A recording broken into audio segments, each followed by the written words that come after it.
Let's turn now to Washington, where later this morning the Senate is expected to begin what's known as vote-a-rama, only in Washington, D.C., on President Trump's sweeping domestic policy package. It comes after late on Saturday, the Republican-led Senate advanced the package following a dramatic, drawn-out process that spanned hours, bringing it one step closer to passage.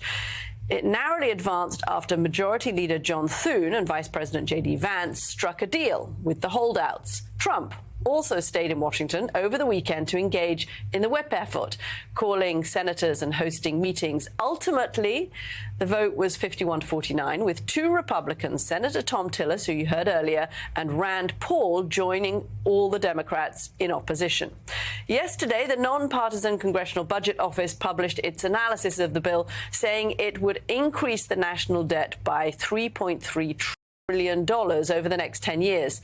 It's also projected that the proposed legislation would lead to more than 11 million people losing their health insurance by the year 2034.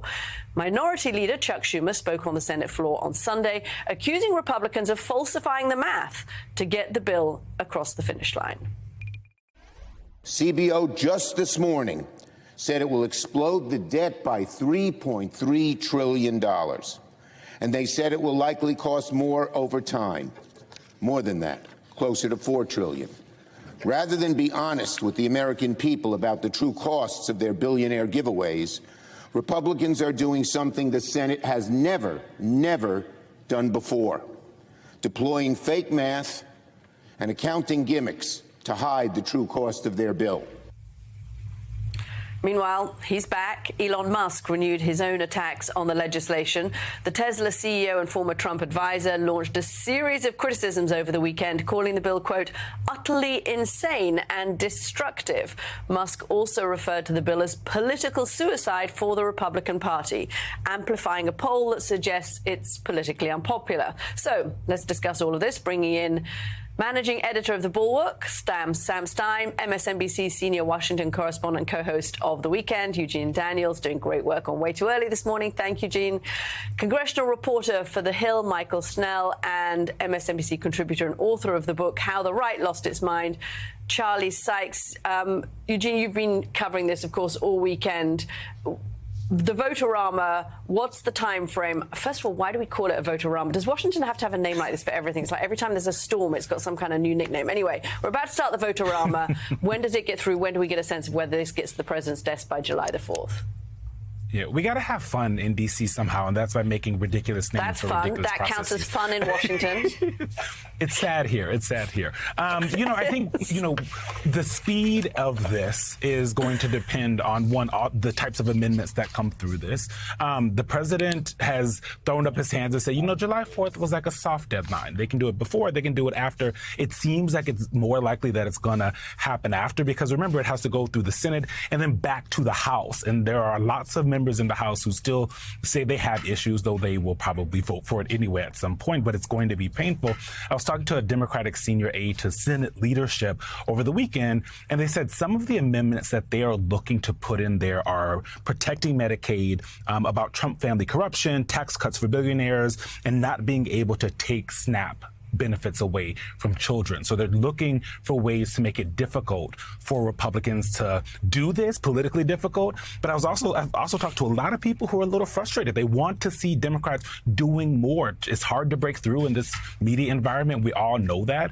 But at the same time, they could be on the steps of the Capitol doing a press conference. They could be doing their own shadow reading of the bill. There's all these types of things that they could do to bring more awareness, especially if they want to use this as a political cudgel in the midterms next year.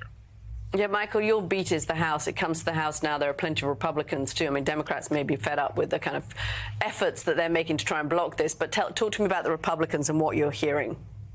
Yeah, so first, Caddy, morning, let's talk about timing. House Majority Whip Tom Emmer sent out an announcement late last night saying that the earliest the House could vote on this bill is Wednesday morning. So that gives you a sense of how long they expect the Senate to take to finish things up and then when they're going to get started in the House. But I have to tell you, if you return on Wednesday and the deadline is Friday, that's not leaving Mike Johnson, the Speaker of the House, a lot of time to work through this mountain of issues he is about to face. I did a lot of reporting on this over the weekend, speaking to a number number of Republican lawmakers, and there are concerns across the conference, from moderates to hardline conservatives. Moderates are really concerned about the level of spending cuts in the bill, particularly when it comes to Medicaid. The Senate's version of this bill has steeper cuts to Medicaid compared to the House's version. A number of them are staking opposition. By my count, at least 6 moderate Republicans say they are not supportive of this bill. The main reason is those Medicaid cuts, but there's also some concerns about the state and local tax deduction cap, and there's also some concerns about the rollback of green energy tax credits. Now, that's just one end of the politically, ideologically, politically diverse conference. On the other end, you have these hardline conservatives, people like Congressman Chip Roy, Republican from Texas, who's been railing against this bill on social media all over the weekend, complaining that some aspects of it were watered down from the House's bill. So Johnson is taking fire from all sides. If this does get out of the Senate, which is still not confirmed at this moment because there are still a lot of changes that likely need to happen during Vote-A-Rama to build that coalition. If this bill makes it to the House, Mike Johnson's going to have a tough time pushing it through because of this wide array. President Trump's big policy package is creating a huge fight in Washington. The bill barely passed the Senate with a close 51-49 vote, and now it has to go to the House. Many lawmakers are unhappy. Some Republicans think the bill cuts too much from Medicaid and hurts healthcare. Others are mad about changes to taxes and green energy programs. Speaker Mike Johnson will have a very hard job trying to get enough votes to pass it to the House. He is getting pressure from both moderate Republicans and very conservative ones. Some moderates are worried about cuts to important services, while headlines think the bill is not tough enough. Democrats strongly oppose the bill. They say it will make the national debt worse and hurt millions of Americans by taking away health insurance. Every big names like Elon Musk are criticizing the plan. The bill also faces a tight deadline, making it even harder to fix all the problems. Many people think it will cause pain for families and make life harder for regular Americans. In the end, this fight shows how divided politics is and how difficult it is to pass big laws. And if you want to support that, as always, hit that subscribe button and leave a like on this video. And if you stuck on to the end, you can drop a below heads in the comments. And until next time, I will see you soon.